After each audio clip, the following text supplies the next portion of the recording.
Good morning, good afternoon, and good evening, students. Welcome to Bharat Humanities classes. Dear students, today we discuss latest CBSE sample paper of political science for the session 2021 and 22. जैसा आप सभी जानते हैं कि अब की बार जो board exam है वो आपके 2 टर्म्स के अंदर होंगे. फर्स्ट टर्म जो MCQ बेस्ड होगा, आज हम उसका लेटेस्ट सैम्पल पेपर यहाँ पर डिस्कस करने वाले हैं. यह जो आपका पेपर होगा टर्म फर्स्ट का, यह होगा 40 मार्क्स का. कितने मार्क्स का होगा? 40 मार्क्स, जिसके लिए आपको टाइम अलाउड है 90 मिनट्स. तो थोड़ा जर्नल इंस्ट्रक्शन है, पहले हम उसको डिस्कस कर लेते हैं, फिर हम कंप्लीट जो पेपर है उसको यहाँ पर सोल्व करेंगे. तो जर्नल इंस्ट्रक्शन में यहाँ पर क्या दे रखा है? जनरल इंस्ट्रक्शन है, the question paper has 3 sections A, B and C. Section A में आपके टोटल नंबर ऑफ क्वेश्चंस 24 है, जिसमें से आपको अटेम्प्ट करने 20. सेक्शन बी है आपका 24 क्वेश्चंस, जिसमें आपको फिर 20 करने हैं. और सेक्शन सी है आपका 12 क्वेश्चंस, अटेम्प्ट एनी 10 क्वेश्चन, जिसमें से आपको 10 क्वेश्चन करने हैं. There is only 1 correct option for every question and marks will not be awarded for marking more than 1 option. अगर आप एक से ज़्यादा ऑप्शंस को क्या कर देते हैं? मार्क कर देते हैं, तो आपका जो क्वेश्चन होगा, जो आपने आंसर उसका दिया है, वो गलत माना जाएगा. All questions carry equal marks and there is no negative marking. So let us start section A, attempt any 20 questions. So let us start with question number 1.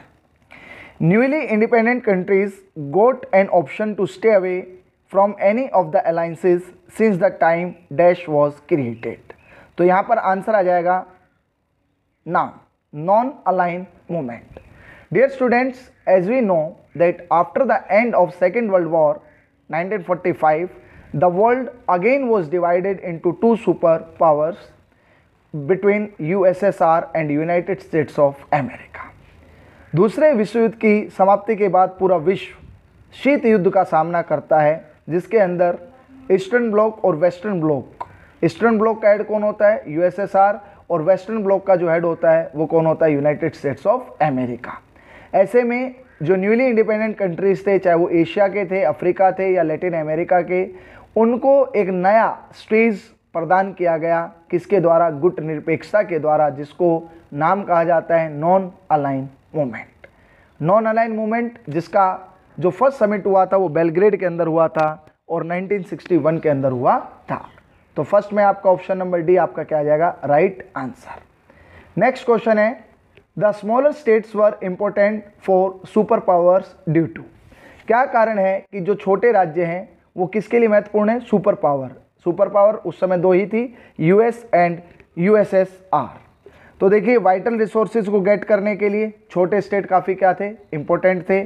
Second आ जाएगा आपका टेरिटरी, ये भी आपका इंपॉर्टेंट है. थर्ड आपका आ जाएगा economic spot. तो आपका क्या आ जाएगा? First, second and third. D option is your right answer. Next question है, who appoints the vice chairperson of the NITI Aayog. अब नीति आयोग से रिलेटेड मैं आपको 5 से 7 क्वेश्चन कराऊंगा, अच्छे से उसको समझना है और लर्न करना है, ठीक है. तो देखिए, सबसे पहले जो वाइस चेयरपर्सन है उसका जो अपॉइंटमेंट करता है वो करता है the prime minister. Option number A आपका क्या आ जाएगा? Right answer. Question number second, chairperson of NITI Aayog कौन होता है? The prime minister of India. दूसरा क्वेश्चन. तीसरा क्वेश्चन है, what is the full form of NITI? National institution for transforming India. This is the full form of NITI. Next question है, planning commission was replaced by. तो आपका answer आ जाएगा NITI Aayog. When? तो आपका आंसर आ जाएगा 1 जनवरी 2015. क्वेश्चन ये भी आ सकता है कि who is the vice chairperson of NITI Aayog. तो आपका आंसर आ जाएगा डॉक्टर राजीव कुमार. अगर क्वेश्चन ये आ जाए, who became the first vice chairperson of NITI Aayog, तो आपका आंसर आ जाएगा अरविंद पनगड़िया. अगर आपका क्वेश्चन ये आ जाए कि इसका अनाउंसमेंट कब किया गया कि प्लानिंग कमीशन की जगह पर नीति आयोग होगा, तो ये होगा 15 अगस्त 2014 को. इसकी घोषणा किसने की थी? प्रधानमंत्री श्री नरेंद्र मोदी जी ने. तो ये 6-7 क्वेश्चन है, ये आपको किससे रिलेटेड याद करने? NITI Aayog. NITI Aayog is based on cooperative federalism, ये भी आपको याद रखना है. और बॉटम अप अप्रोच, ये भी आपको क्या रखना है? नीति आयोग के बारे में याद रखना है. नेक्स्ट क्वेश्चन है question number 4, who among the following statements about the Soviet system is not true. 4 statement दी गई हैं सोवियत सिस्टम के बारे में, उसके 4 में से कौन सी आपकी रॉन्ग है, इनकरेक्ट है। तो फर्स्ट है the Soviet Union had complex communication system, ये आपका क्या आ जाएगा, ट्रू आ जाएगा। It had a complex machinery production system and transport sector that connected it's remotest areas with efficiency, बिल्कुल ठीक है कि उनका जो ट्रांसपोर्ट सेक्टर था काफ़ी डेवलप्ड था, जिससे कि जो रिमोटेस्ट एरियाज हैं वो अच्छे से आपस में जुड़े हुए थे। It had a domestic consumer industry that produce everything from pins to car, तो ये भी आपका बिल्कुल ठीक है कि उनकी जो डोमेस्टिक इंडस्ट्री थी पिन से कार तक का निर्माण करती थी। सोवियत यूनियन डिसइंटीग्रेटेड इन 1992, ये आपका फॉल्स है क्योंकि यहाँ पर आपका आंसर आएगा दिसंबर 1991 में जो सोवियत यूनियन था वो क्या हुआ था, डिसइंटीग्रेट हुआ था। तो option number D is your right answer for this question. Next question is dash policy has been adopted by NITI Aayog, इनमें से कौन सी ऐसी योजना है जो नीति आयोग के द्वारा स्वीकृत है। तो आपका आंसर आ जाएगा make in India, option number A is your right answer. Next question, who were the 3 leaders who floated the idea of NAM. देखिए गुटनिरपेक्ष आंदोलन को सफल बनाने में, गुटनिरपेक्ष को बनाने में जो 3 नेता थे जिनका सबसे बड़ा हाथ था, जिनकी फ्रेंडशिप थी आपस में, वो थे नेहरू, टीटो एंड नासिर। तो आपका ऑप्शन नंबर ए क्या आ जाएगा, राइट आंसर। और इन कंट्रीज को सपोर्ट के इन्होंने किया था आपका इंडोनेशिया और घाना, ये आपको क्या रखना है, ध्यान रखना है। Jawaharlal Nehru, Joseph Broz Tito and Abdul Gamal Nasser, ये 3 व्यक्ति थे जिन्होंने नाम गुटनिरपेक्ष आंदोलन की क्या रखी थी, नींव रखी थी। Next question is where did Pakistan conduct its nuclear test. Pakistan ने अपना परमाणु शक्ति का जो परीक्षण किया था वो कहाँ पर किया था। तो आपका आंसर आ जाएगा छगाई हिल्स। नेक्स्ट क्वेश्चन है which was the biggest challenge before the newly independent India. As we know that India got independence on 15th of August 1947 and one of the biggest challenge before the newly independent India that was the national integration। क्योंकि British Bharat जब 2 टुकड़ों में बटा, एक पाकिस्तान बना था धर्म के नाम पर, एक बना था भारत। अब उस समय 565 प्रिंसली स्टेट्स थे जिनको इंडिया के अंदर मर्ज करना सबसे बड़ा क्या था, चैलेंज था। Next question is Which of these statements about non-aligned movement is incorrect? First है enabling newly decolonized countries to pursue independent policies, बिल्कुल ठीक है कि जितने भी नवस्वतंत्र देश थे वो अपनी इंडिपेंडेंट पॉलिसी को क्या कर सकते थे, चला सकते थे। Refusal to join any military alliance, ये भी आपका क्या है, बिल्कुल ठीक है कि जो भी कंट्रीज थे उन्होंने मना कर दिया था, ना तो वार्सा पैक्ट में जाएंगे ना हम नाटो के अंदर जाएंगे। Following A policy of neutrality on global issues, ये आपका क्या आ जाएगा, रोंग आ जाएगा, ये आपका गलत है। ऑप्शन नंबर सी आपका क्या आ जाएगा, इस क्वेश्चन का राइट आंसर आ जाएगा। न्यूट्रलिटी मतलब होता है stay away from the world affairs, ऐसा नहीं है। नेम ने हमेशा, नॉन अलाइन मूवमेंट ने हमेशा ट्राई किया है soften the cold war rivalries, कि शीत युद्ध के दौरान जब सोवियत संघ और अमेरिका के बीच में जो राइवलरी थी उसको कम करने में काफ़ी बड़े एफर्ट्स किए थे। कोरियन क्राइसिस में जैसे पंडित जवाहरलाल नेहरू ने काफ़ी ज़्यादा क्या किए थे, एफर्ट्स किए थे। नेक्स्ट है focus on elimination of global economic inequalities, ये भी आपका क्या आ जाएगा, ट्रू। तो जो आपका रोंग है वो ऑप्शन नंबर सी आपका क्या आ जाएगा, राइट आंसर आ जाएगा। नेक्स्ट क्वेश्चन है arrange the following in the chronological order of their establishment. देखिए वर्ल्ड ट्रेड ऑर्गेनाइजेशन आपका कब बना था, 1 जनवरी 1995। बिल्कुल आराम से पढ़ना है और अच्छे से देख के पढ़ना है। एक क्वेश्चन और बनता है WTO किसका सक्सेसर ग्रुप बना, तो आपका आंसर आ जाएगा गेट का। गेट की फुल फॉर्म है GATT, journal agreement on trade and tariff. Amnesty international ये आपका बना था 1961 के अंदर। लीग ऑफ नेशंस आपका बना था 1920 के अंदर। वर्ल्ड बैंक बना था आपका 1944 के अंदर। अब आसानी से आप क्या कर सकते हैं, इसको क्रोनोलॉजिकल ऑर्डर के अंदर सेट कर सकते हैं। तो फर्स्ट आपका कौन सा आ जाएगा, थर्ड आ जाएगा लीग ऑफ नेशंस, उसके बाद आपका आ जाएगा फोर्थ, उसके बाद आपका आ जाएगा सेकंड और उसके बाद आ जाएगा आपका फर्स्ट। तो इस तरीके से आप इसको क्या कर सकते हैं, क्रोनोलॉजिकल ऑर्डर के अंदर एस्टेब्लिश कर सकते हैं। नेक्स्ट क्वेश्चन है आपका question number 11। Which from the following is concern with the safe and peaceful use of nuclear technology under the UN system. आपका आंसर आ जाएगा IAEA, international atomic energy agency, जो 1957 में सेटअप हुई थी। और इसका एक महत्वपूर्ण जो कार्य था वो क्या था कि न्यूक्लियर एनर्जी को क्या करना है, पीसफुल पर्पसेस के लिए यूज करना है।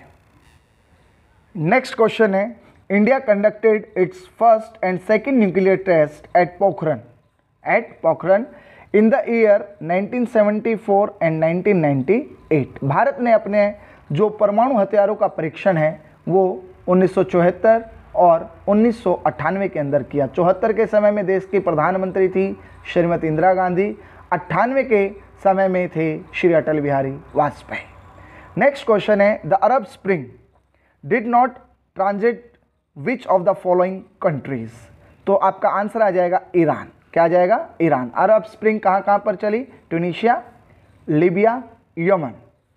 नेक्स्ट क्वेश्चन है आपका, which among the following is not an outcome of the disintegration of USSR. USSR का डिसइंटीग्रेशन कब हुआ? दिसंबर 1991।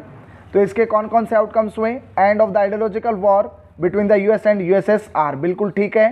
कैपिटलिज्म और सोशलिज्म के बीच में जो एक क्या आ रहा था कि आई एम बेटर और आई एम बेटर, वो युद्ध क्या हो गया? खत्म हो गया। बर्थ ऑफ CIS, बिल्कुल ठीक है कि जैसे डिसइंटीग्रेशन ऑफ यूएसएसआर हुआ वैसे ही कॉमनवेल्थ ऑफ इंडिपेंडेंट स्टेट्स का क्या हुआ? जन्म हुआ। Change in balance of power in the world order, ये भी आपका क्या है? बिल्कुल ठीक है। Crisis in the Middle East, it is not related with the disintegration of USSR. Option number D is your right answer. Next question, question number 15। The three major objective of Nehru's foreign policy were. देखिए question आ जाए, who is the architect of the India's foreign policy. तो आपका answer आ जाएगा पंडित जवाहरलाल नेहरू, क्योंकि 1946 से 1964 तक देश के प्रधानमंत्री और विदेश मंत्री के रूप में जो सर्व किया था वो किन्होंने किया था? पंडित जवाहरलाल नेहरू ने। तो फर्स्ट है to preserve the hard earned sovereignty, बिल्कुल ठीक है, ये आपका ट्रू है। नेक्स्ट है टू प्रोटेक्ट टेरिटोरियल इंटीग्रिटी, ये भी आपका क्या है? ट्रू है। To promote rapid economic development, ये भी आपका ट्रू है। To establish a capitalist system in India, ये आपका क्या है? फॉल्स है।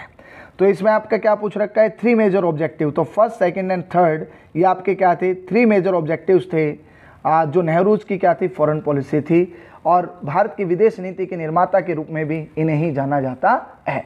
तो आपका first, second and third, option number C is your right answer. Next question is, which of the following is not the disputed side between India and China.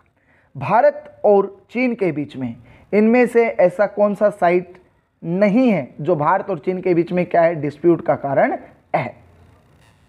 आपका answer हो जाएगा ऑप्शन नंबर सी, देपसेंग जो plains है, it is not the disputed side between India and China. Next question है, the Nizam wanted an independent status for Hyderabad. Hyderabad के शासक को क्या कहा जाता था? Nizam. Nizam wealthiest person of the world होते थे, दुनिया के धनी लोगों में से एक थे।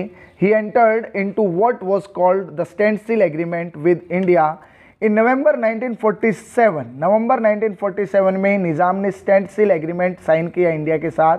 तो आपका आंसर आ जाएगा अ ईयर। Option number A is your right answer. Next question, the foreign policy of a country is the outcome of her economic policy. These remarks were made by, your answer is Pandit Jawaharlal Nehru. Next question है, the high point of the Cold War was. तो आपका answer आ जाएगा Cuba missile crisis which took place in the year of 1962. Cuba missile crisis के समय में Cuba के जो हेड थे वो थे Fidel Castro, United States of America के हेड थे जॉन एफ कैनेडी, और यूएसएसआर के जो हेड थे वो थे निकिता क्रुश्चेव। आपको तीनों के नाम याद रखना जरूरी है क्योंकि कोई भी क्वेश्चन आपसे पूछा जा सकता है। नेक्स्ट क्वेश्चन है, what is Amnesty International. Amnesty International आपका क्या है? नॉन गवर्नमेंट ऑर्गेनाइजेशन जो related to human promotion the human rights. Next question है, choose the odd one out of the following statement. देखिए जो स्टेट रीऑर्गेनाइजेशन एक्ट आया था, बिल्कुल ठीक है, 1956 के अंदर आया था। नेक्स्ट है partition of India. Mountbatten plan जो आया था जून 1947 में आया था, पार्टीशन हुआ था ब्रिटिश भारत का। फिर आता है नंबर ऑफ प्रिंसली स्टेट्स, ये यहाँ पर ये गलती है, यहाँ पर आएगा 565। ऑप्शन नंबर सी आपका राइट आंसर हो जाएगा। और इंडिपेंडेंस ऑफ इंडिया भी कब हुआ था? 15 अगस्त 1947। Next question is what was the impact of the Indo China conflict on the opposition parties. देखिए इंडो चाइना वॉर कब हुआ था? 1962। इसमें जो सबसे इंपॉर्टेंट क्वेश्चन बनता है कि उस समय इंडिया के जो डिफेंस मिनिस्टर थे वी कृष्ण मेनन, जिन्होंने रिज़ाइन किया था क्योंकि भारत हार गया था इस युद्ध के अंदर और चीन ने हम पर दो तरफ से आक्रमण किया था। एक नॉर्थ ईस्ट फ्रंटियर एजेंसी जिसको आज हम अरुणाचल प्रदेश कहते हैं, एक Aksai China of Ladakh region. तो इसमें ऑप्शन नंबर 1 है the CPI which was in favour of Soviet Union grew closer with the Congress. देखिए 1964 के अंदर जो आपकी कम्युनिस्ट पार्टी ऑफ इंडिया थी उस पार्टी में स्प्लिट हो गया था 1964 में। जो रशियन फैक्शन था वो CPI बना रहा, जिसका जो रिलेशन था वो कांग्रेस के साथ था। CPIM communist party of India Marxist, ये आपका कौन सा फैक्शन था? चाइनीज फैक्शन था। कौन सा था? चाइनीज। फर्स्ट ऑप्शन आपका क्या है? राइट है, ठीक है, ट्रू। नेक्स्ट है the communist party of India broke up in 1963, आपका रॉन्ग है क्योंकि ये कब हुआ था? 1964। Alerted the leaders of India about the situation in the north east, ये भी आपका रॉन्ग है। Nagaland was given state status. देखिए इसमें जो क्वेश्चन पूछा गया है वो केवल अपोजिशन पार्टी से रिलेटेड पूछा गया है, तो इसमें केवल आपका ऑप्शन नंबर फर्स्ट जो है वो क्या है? आपका राइट आंसर है। नेक्स्ट क्वेश्चन है the Russian revolution was inspired by the ideals of, तो यहाँ पर आ जाएगा socialism as oppose to capitalism and need for an, तो यहाँ पर आपका आंसर आ जाएगा एलिगेरियन सोसाइटी। तो आपका जो आंसर है ऑप्शन नंबर फर्स्ट आपका क्या आ जाएगा? राइट आंसर आ जाएगा। नेक्स्ट क्वेश्चन है which one of the following statements is false. The Nizam of Hyderabad was keen to have an independent status for the state of Hyderabad, ये ट्रू है। Jammu and Kashmir was ready to sign the instrument of accession, ये आपका क्या है? False है, क्योंकि king Hari Singh जो थे उन्होंने मना कर दिया था इंस्ट्रूमेंट ऑफ एक्सेशन के ऊपर साइन करने से। The issue of Junagadh was resolve after a plebiscite in the state, true है। Travancore was the first Indian state to merge into the union of India, तो ये भी आपका क्या आ जाएगा? ट्रू। तो आपका जो ऑप्शन नंबर बी है वो इसका क्या आ जाएगा? राइट आंसर हो जाएगा। Next we start section B.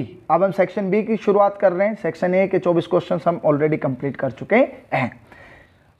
Video अच्छी लगी हो तो वीडियो को लाइक और चैनल को क्या करें? सब्सक्राइब। क्वेश्चन नंबर 25 है why did not war happen during the cold war? Because of the theory of deterrence, क्योंकि दोनों सुपर पावर को पता था कि दोनों के पास क्या है? न्यूक्लियर वेपन है। अगर वॉर होता है तो nobody would declare the winner.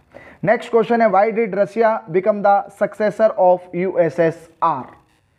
USSR was disintegrated in December 1991 and after that Russia became the successor of USSR। तो इसमें जो ऑप्शन है Russia led the formation of CIS, ये आपका क्या है? गलत है। It inherited the Soviet seat in the UN, ये आपका बिल्कुल ठीक है। It was the largest republic, ये आपका गलत है। Boris Yeltsin was more charismatic than Gorbachev, तो इसमें से क्या है? Select the correct answer using the force given below, तो इसमें बी और डी आपके क्या आ जाएंगे? राइट आंसर आ जाएंगे। तो फोर्थ ऑप्शन जो है वो आपका क्या आ जाएगा? राइट आंसर हो जाएगा। Next question, since the Nagpur session of the Congress in 1920 the principle was accepted that the reorganization of states would be on linguistic basis. Despite this, the leaders were against it after independence because things change after independence and the partition, true. Might lead to disruption and disintegration, ये भी आपका true है. To adopt a mixed economy, no. To adopt a plain economy, ये भी आपका गलत है. Select the correct answer, तो इसमें ऑप्शन नंबर सी आपका राइट आंसर आ जाएगा, फर्स्ट एंड द सेकंड. देखिए स्टेट रीऑर्गेनाइजेशन कमीशन जिसकी स्थापना 1953 में की, और आंध्र प्रदेश, ये क्वेश्चन काफी इंपॉर्टेंट है कि which state became the first state which would formed on the basis of language, तो आपका आंसर आ जाएगा आंध्र प्रदेश.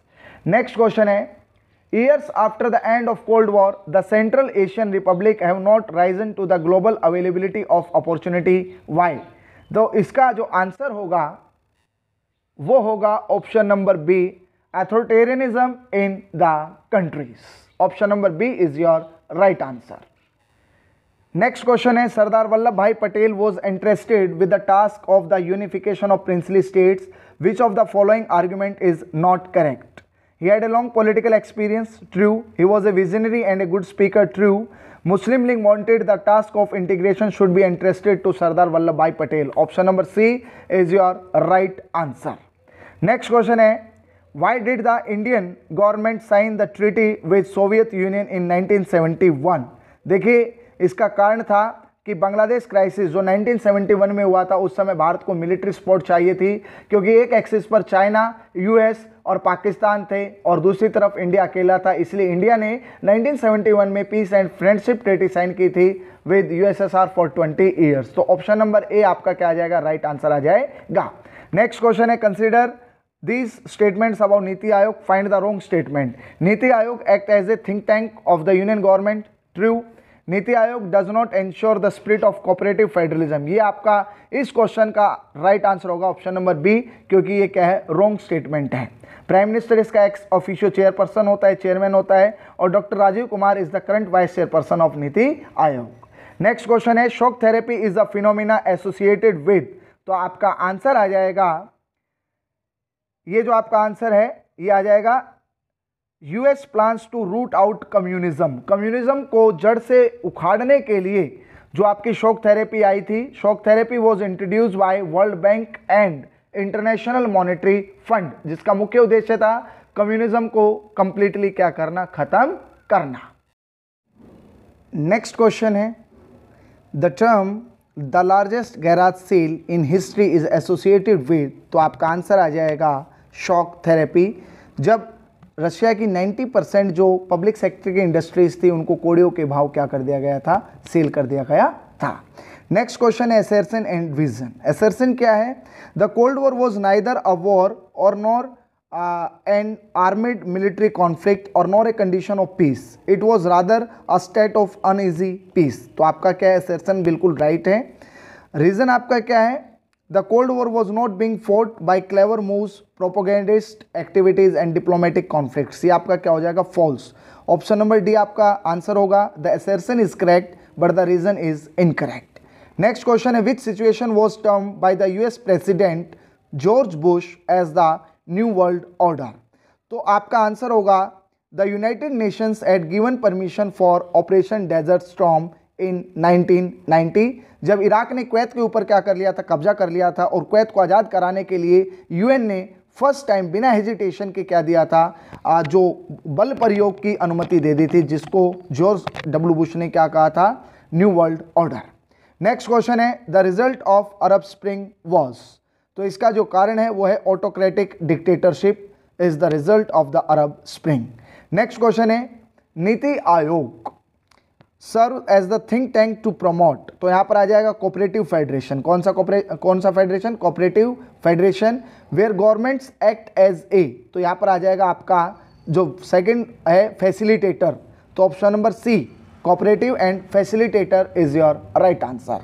नेक्स्ट क्वेश्चन है, why was the planning commission replace by the NITI Aayog, तो आपका आंसर हो जाएगा A option, more push was acquired to cope with the pressing challenge of development. बदलते हुए जो विश्व के जो चुनौतियां हैं विकास से संबंधित, उनको निपटने के लिए किसकी ज़रूरत हुई? आपकी नीति आयोग की क्या हुई? ज़रूरत हुई। नेक्स्ट क्वेश्चन है, given the contemporary realities of the world how can the UN play a more important role, तो आपका आंसर आ जाएगा by being more assertive about human rights violation and calling for change.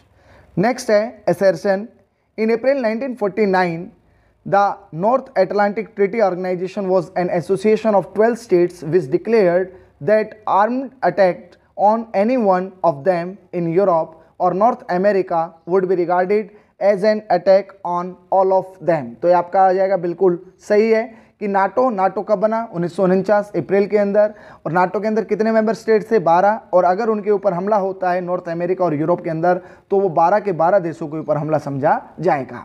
Each state would be obliged to help the other, तो आपका क्या आ जाएगा? Option number A, both the assertion and reason are correct and the reason is the correct explanation of the assertion। Next है आपका assertion international organization play a very important role in maintaining peace, तो आपका क्या आ जाएगा, true है। Countries have conflicts and differences with each other, तो ये भी आपका क्या है, ट्रू है। But this reason is not the correct explanation of the assertion, तो option number B is your right answer. Next question number 42, all members of the UN have one vote, however the permanent members can veto in a negative manner, बिल्कुल आपका क्या है, ठीक है। The developing world consist of countries at many different levels of development, ये भी आपका क्या है, ट्रू है। But reason is not the correct explanation of assertion, तो ऑप्शन नंबर बी आपका क्या आ जाएगा, राइट आंसर आ जाएगा। नेक्स्ट क्वेश्चन नंबर है 43, the Soviet Union had become stagnant in an administrative and political sense as well, तो ये भी आपका क्या है, बिल्कुल ठीक है। रीजन है the Soviet system was based on the ideology of socialism, but both are right, A and R true, but R is not the correct explanation of A. Next question है question number 44, choose the number of incorrect argument or arguments as far as India's claim to a permanent seat in a Security Council is concerned. India has made financial contributions to the UN and always faltered on its payment, नहीं, continuous payment देता है, कभी भी भारत देश ने जो UN के अंदर जो फाइनेंशियल कंट्रीब्यूशन किया है उसके अंदर कभी भी देरी नहीं की है, तो इनकरेक्ट आपका क्या आ जाएगा, ऑप्शन नंबर जो आपका ए है वो आपका क्या आ जाएगा, राइट आंसर होगा इस क्वेश्चन का, option number first is incorrect. Next question है question number 45, NITI Aayog is a non constitutional body, आपका बिल्कुल ठीक है, ये एक एडवाइजरी बॉडी, एक नॉन कॉन्स्टिट्यूशनल बॉडी है।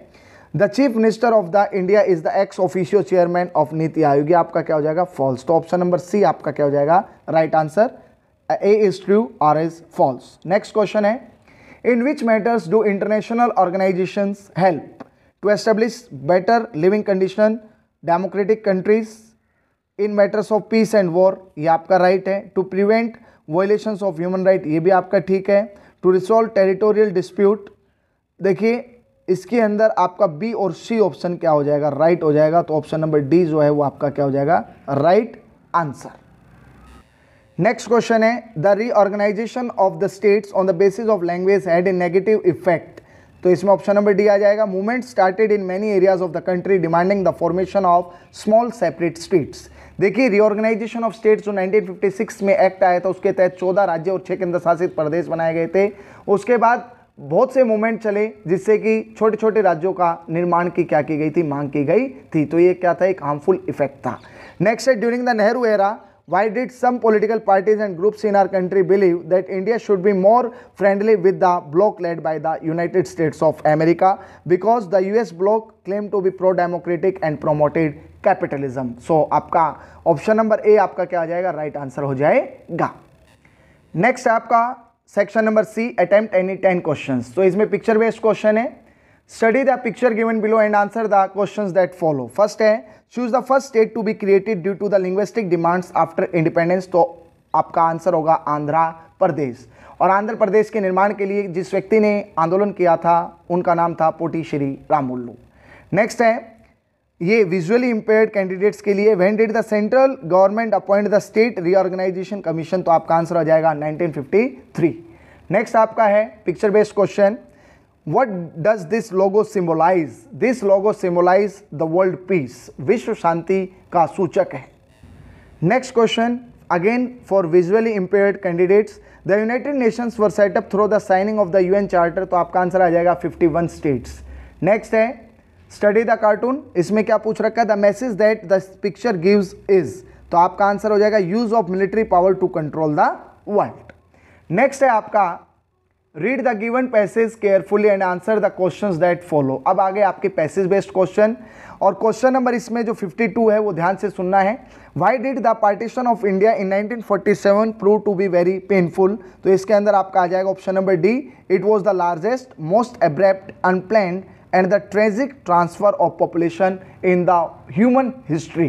देखिए जब देश का बंटवारा हुआ तो उस समय डिस्प्लेसमेंट हुआ, और वो डिस्प्लेसमेंट इतने लार्ज लेवल पे हुआ, इतने लार्ज स्केल पर हुआ जिसमें बहुत ज़्यादा कम्युनल वायलेंस भी हुई, तो ऑप्शन नंबर डी आपका क्या हो जाएगा, राइट आंसर हो जाएगा।